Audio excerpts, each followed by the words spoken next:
elenco que o treinador já está há muito tempo trabalhando, como é o caso do Vojvoda no Fortaleza, o caso do Abel Ferreira aqui no Palmeiras. Então você, assim, não sofre tanto quando você precisa fazer esse rodízio e esse controle de carga. Mas quando você vê um São Paulo que está se arrumando, o Wendel que chegou, mas e aí, Wendel? Vai estrear quando? Ainda preciso de alguns dias para treinamento. Aí joga 5 minutos, 10 minutos, 15 minutos, 20 minutos e vai entrando no ritmo, vai mostrando, dando a cara. Sabe? Mostra para o treinador que o treinador pode contar com você já, a menos que esteja lesionado, a menos que esteja muito fora de forma. Então, assim, descaracteriza muito e o torcedor começa a ficar com aquela pulguinha atrás da orelha. Pô, mas será que esse jogador a gente vai poder contar? Aí você vê um Marcos Antônio, por exemplo, que é um excelente jogador, mas aí você coloca junto com outro jogador. Caio Paulista sofreu muito no São Paulo quando teve que jogar ali com um quarto zagueiro que não era o ideal. No Palmeiras também. Quando não está o Murilo ali, ou quando não está um Piquerez, que é uma segurança gigante, a dupla do lado esquerdo, quarto zagueiro lateral esquerdo, acaba se comprometendo. E aí tira a confiança do torcedor. E uma vez que o torcedor pega ranço com um jogador, esquece. É difícil. Olha o Igor Vinícius aí, que está jogando bem, mas o torcedor ainda não fechou com o Igor Vinícius, que ele é o lateral direito do São Paulo. Então, assim, acho que precisa, o mais rápido que puder, virar essa chave, colocar os 11 titulares e ver quem são aqueles outros que vão entrar para quando você precisa fazer as mudanças, a engrenagem não engripar, né, como a gente costumava dizer, e a coisa continuar funcionando, porque é o sonho do treinador. Essa semana para o São Paulo é um pouco diferente, né? Porque o São Paulo vai fazer o jogo atrasado contra a Inter de Limeira, que é da estreia, que o São Paulo estava nos Estados Unidos. Aliás, o São Paulo fez 2 jogos nos Estados Unidos, não venceu nenhum. Né? Entra para conta fora de casa aí também. Tudo bem que era contra Cruzeiro, Flamengo, mas não venceu. Tem um jogo, então, quinta, e tem depois o clássico contra o Palmeiras, fora de casa. Mas também não perdeu, né? Empatou um, empatou né? Dois, mas assim, né? empatou. Jogos horrorosos, né? Ele estava, acredito eu, com a história fora de casa, apenas brincando. Não, mas é que eu ponho na conta. No Morumbi, o São Paulo é 1. Sim. Fora do Morumbi, se é nos Estados Unidos, se é na Vila Belmiro, se é em Bragança Paulista. O Pacaembu não conta porque o Pacaembu é a nossa casa também. Então... Nossa. Eu fiz muitos, ganhamos muito lá. O nome do estádio é histórico. Pra quem não sabe, Ele teve lá, né? Pacaembu tem o nome de um histórico São Paulino, que é Paulo Machado de Carvalho, né? Então até o nome é São Paulino do Pacaembu. Mas, de fato, essa semana era uma semana para o Zubeldia estudar. O que é melhor? Jogar com reservas no sábado, segunda, quinta, domingo, que é o jogo que para o torcedor São Paulino é o mais importante, que é um choque rei, fora de casa. Mas o São Paulo deu uma animada nesse grupo do Santos, né? Muito, eu estava olhando isso agora. O São Paulo reabilitou o Santos, reabilitou o Bragantino, a Portuguesa e o Guarani venceram. Então, é o único grupo do Campeonato Paulista que você não sabe quem vai se classificar. Não. Porque você já sabe que vai ter nas quartas de final Corinthians e Mirassol, Palmeiras e São Bernardo, São Paulo e Novo Horizontino. A não ser que o Palmeiras faça algo... A não ser que o Palmeiras faça algo muito diferente ali e aconteça algo, porque a Ponte Preta está empatada em número de pontos, está muito próximo ali do que os dois estão fazendo. Joga amanhã com o Guarani, o clássico, né? Joga amanhã com o Guarani. O grupo B, que é esse do Bragantino, é Guarani 10, Portuguesa 9, Santos 8 e Red Bull Bragantino 8. Curiosamente, Santos e Bragantino, que muitos imaginavam, inclusive a semifinal, não, as quartas de final desse grupo, né? O líder e vice-líder estão ali tendo quem amar. Mas, Natália Ferrão, eu quero saber, Silas, deu para perceber falando um pouco com o fígado, e é compreensível, afinal de contas, tem um coração tricolor. A gente está no começo do ano, existe aquela oscilação. Hoje é algo para realmente ficar um pouco preocupado ou entra nessa conta do começo do ano, que a gente sabe que existem algumas partidas, parece que seja uma formação titular, uma reserva, uma híbrida. No caso, o São Paulo hoje usou muitos reservas e os titulares entraram já no segundo tempo, com a bola rolando, inclusive pouquíssimos, não houve ali a utilização muito do intervalo, como uma mudança radical. É para ficar preocupado ou muita calma? Acho que dá para dividir essa cota, né? Dá para mesclar ali 50-50. Porque o que o Silas fala chama muita atenção. Essa questão de você desconfigurar muito o time, pego a fala do Bubu também, quando você substitui algumas peças e é muito abaixo em relação ao time titular, isso preocupa. Preocupa olhando para a sequência da temporada. Não para o Campeonato Paulista, mas para a sequência da temporada, sim. Se ainda tem um elenco curto, pensando em substituições, a quantidade de jogos, é Copa do Brasil, é Campeonato Brasileiro, é Libertadores, a carga, a exigência é muito grande. Então você tem que ter peças que substituam e que não caiam tanto o teu desempenho técnico. E o que ficou muito claro, e o que fica muito claro nesse São Paulo é isso. Quando algumas peças não estão em campo, o time cai muito de produção. É aquilo que eu falava. Foi um jogo ruim em criação do São Paulo, assim, de conexão de peças ali. Um jogador a mais, né, Nath? Um jogador a mais. Em mais de um tempo, né? Mais de um tempo, exato. Então isso chama muita atenção em relação à quantidade de elenco, a profundidade do elenco para a temporada. Para o Paulista, não.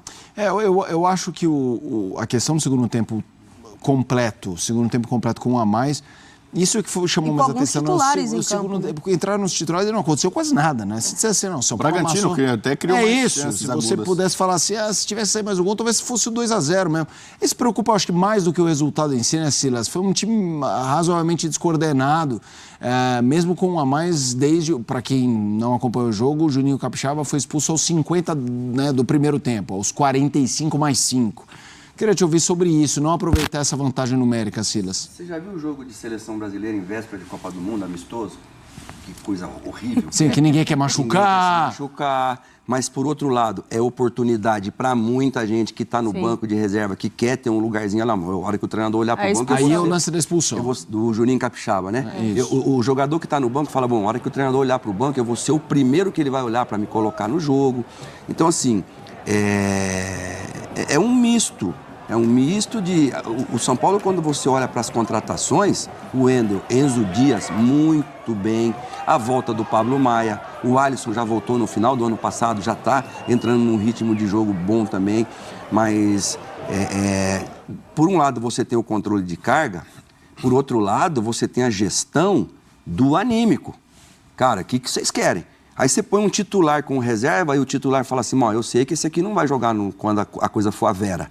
Então o cara já não tem o mesmo desempenho. O Richard sofreu uma bronca do Abel Ferreira lá. Porque depois da volta da Copa América. Foi com um jogo lá meio assim e tal. Não, o time grande, você tem que matar um leão por dia, não tem conversa, é prestação de serviço. Você tem que mostrar. Quando apareceu o scout lá no dia depois do jogo, na reapresentação, é performance. Eu corri no clássico contra o Corinthians que nós ganhamos, a mesma coisa que eu corri no jogo contra o Bragantino, que estava um monte de gente lá, que por aí vai figurar no segundo, às vezes no terceiro time. São os meninos da base que estão chegando, prejudica também os meninos da base, porque os meninos da base estão ali, é a chance da vida. E você vê um cara meio assim, não, estamos classificados já, então esse aqui é um jogo para eu segurar, para eu tirar o pé, e não. Time grande entrou em campo, vestiu a camisa, tem que deixar a vida lá dentro. Essa coisa do... Eu acho que esse é um debate legal, essa história do cobertor curto, porque eu concordo. O São Paulo teve uma estratégia para 2025 em que ele liberou alguns jogadores muito úteis de rotação, digamos assim, usando um termo do basquete, né? De Nestor, Michel Araújo, Wellington Rato, caras muito úteis, mas que a gente sabe que não eram figuras centrais, para optar por trazer alguns... Claro, o Oscar, um deles, né? Mas o próprio... Eu citei o próprio Wendel, como um cara que tem uma história na Europa importante, foi muito bem, especialmente no começo ali no Bayer Leverkusen. Mas ele tem peças-chaves no banco que me parecem ótimas, né? Eu acho o André Silva razoavelmente subestimado como substituto ao Calera, no sentido de... Né? E tem Ferreirinha, o Igor Vinícius aí, o Ferrares, que na verdade é zagueiro, mas ali rola o debate como se não fosse uma boa lateral. Por que eu estou citando? Óbvio que se você tem várias lesões, você não tem ali várias peças para repor, mas você também não começa uma temporada imaginando ter uma avalanche de lesões, e a gente sabe que isso acontece. Vocês preferem 11 titulares muito fortes, com 3, 4 bancos ótimos e uma defasagem, ou ter ali um banco com 11 peças de reposição, mas também quando entram para titular não resolvem jogos? Como é que vocês veem isso sobre a estratégia que o São Paulo fez de subir a capacidade de algumas peças individuais, mas que de fato a profundidade do banco parece um pouco menor? Bom, eu prefiro time forte, né? Eu também. O São Paulo, mais uma vez, tem como grande objetivo ganhar a Libertadores. A Libertadores é uma Copa, é um torneio, você precisa jogar muito bem alguns jogos específicos. Esse time do São Paulo, está mais do que claro, mais uma vez, vai jogar o Campeonato Brasileiro, não para ser campeão, para tentar fazer uma campanha ok, sem sustos e chegar à Libertadores. Não tem um elenco com profundidade como tem outros no país para fazer isso. Então o São Paulo se empenhou, até por questão econômica especialmente, para tentar fazer um time titular forte, ou melhor do que o outro.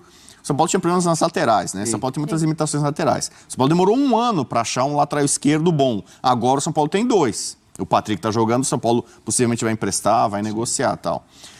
O que eu quero falar sobre o São Paulo, e eu acho que vai ser tema do São Paulo ao longo do ano, pega o time titular do São Paulo, em tese. Esse time que é o time forte, que em tese é o time que o São Paulo vai jogar para a Libertadores.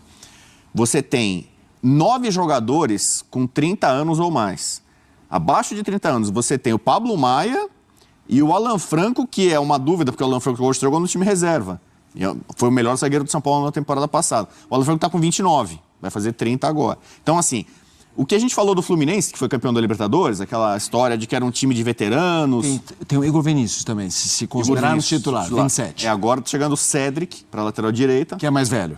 Que então, tem mais de 30. O São Paulo é um time com muitos trintões. Você pega o tal do Quarteto Mágico. Hoje, no segundo tempo, tinham 3, não tinha o Lucas, né? Sim. Todo mundo tem mais de 30 anos. O Caleri tem mais de 30, o Luciano tem mais de 30, o Lucas tem mais de 30, o Oscar. Então, o São Paulo tem um time com jogadores rodados, experientes, cascudos, mas talvez isso tenha um preço na parte física.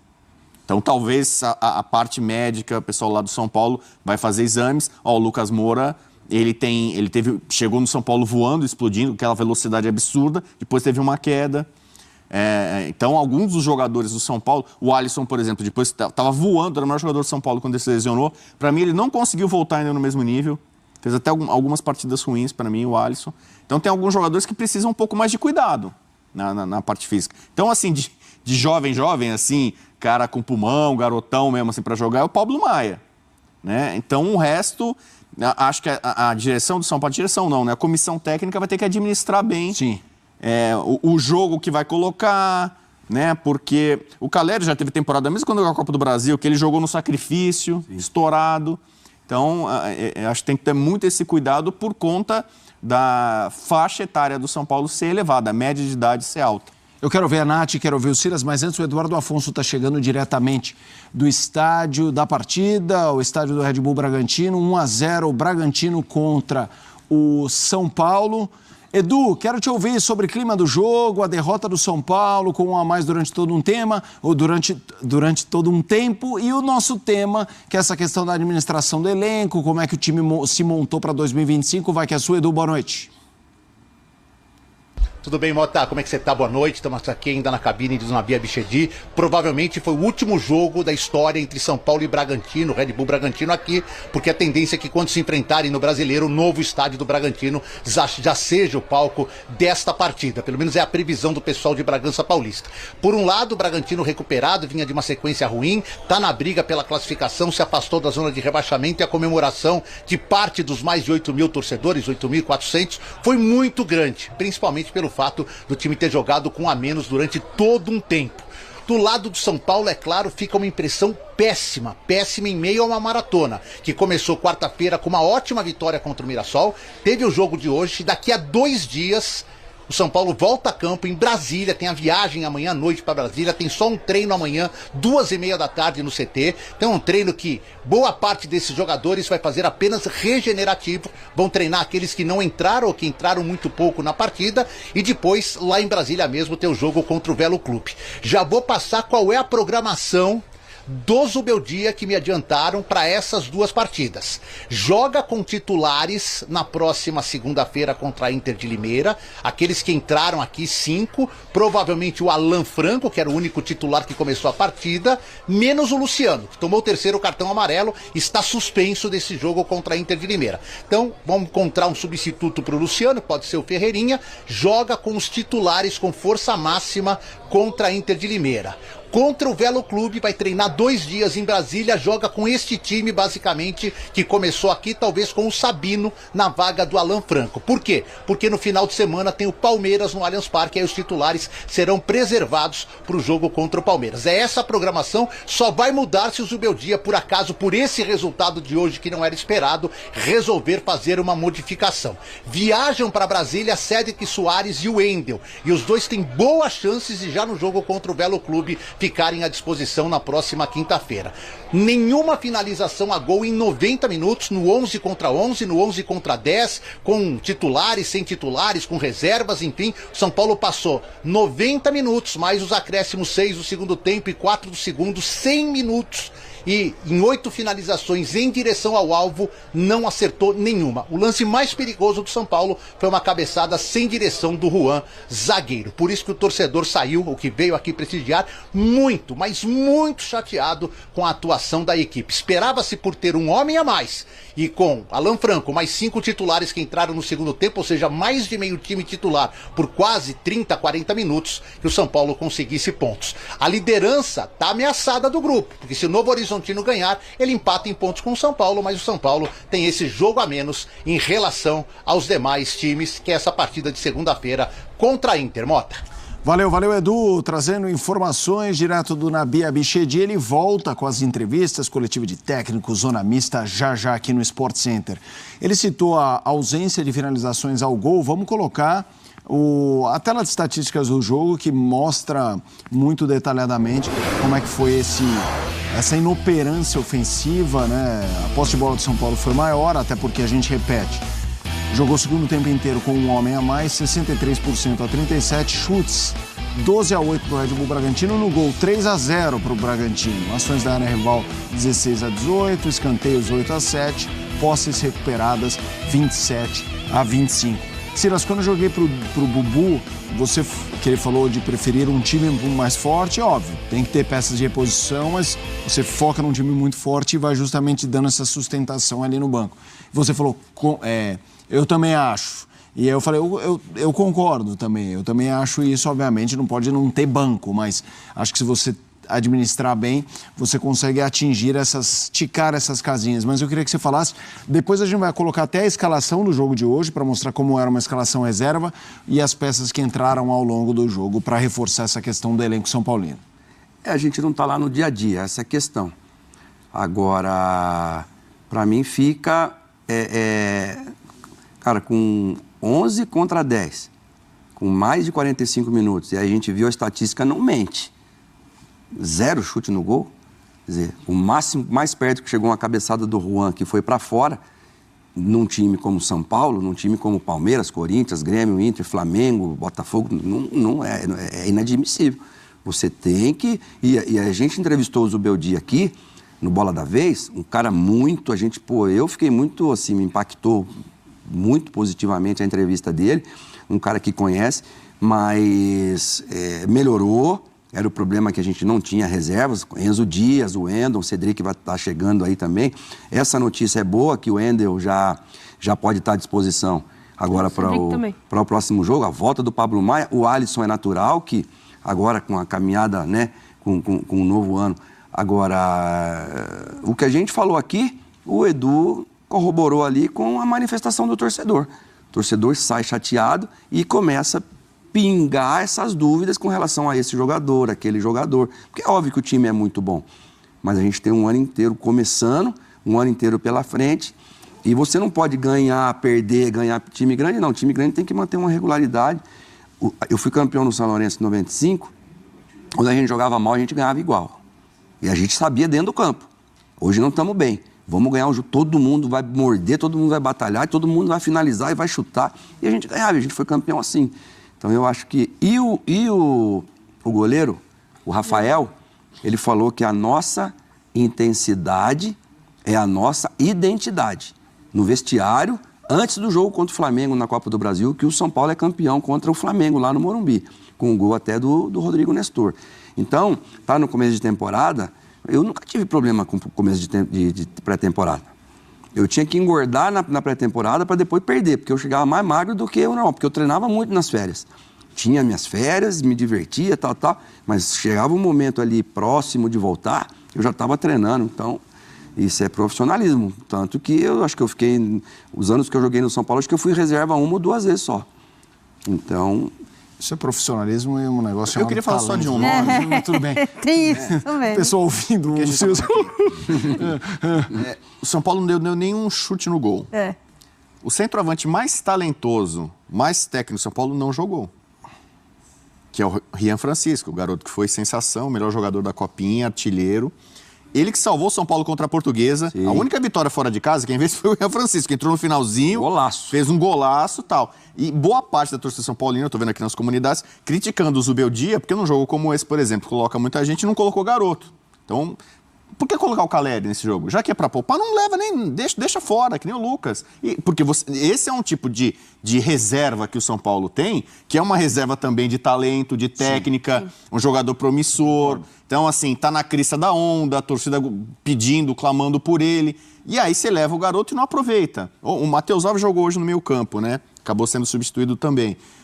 Mas o Patrick e tal tem que ter chance, talvez das últimas deles no São Paulo, agora que tem 2 laterais. Mas o Rian Francisco é algo que o Zubeldia precisa tratar de uma forma melhor. Especialmente agora em campeonato estadual, quando você tem jogos e você roda elenco e você muda, esse garoto tá pedindo passagem. O André Silva chegou para compor, tem bons momentos, mas tecnicamente não é um jogador brilhante. O Caleri a gente sabe que ele se mata, se entrega, é quase que um torcedor ali do time dentro de campo, mas tecnicamente também não é um centroavante tão espetacular assim, né?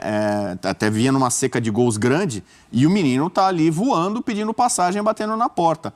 Esse é o tipo de jogo que eu entendo o São Paulino que vai reclamar do Zubeldia porque não botou ele nem um pouquinho. E teve jogo que ele entrou faltando poucos minutos, né? Também não adianta nada, né? Entrar lá, põe ali, ó, só para falar que colocou 3, 5 minutos, também não é justo com o garoto.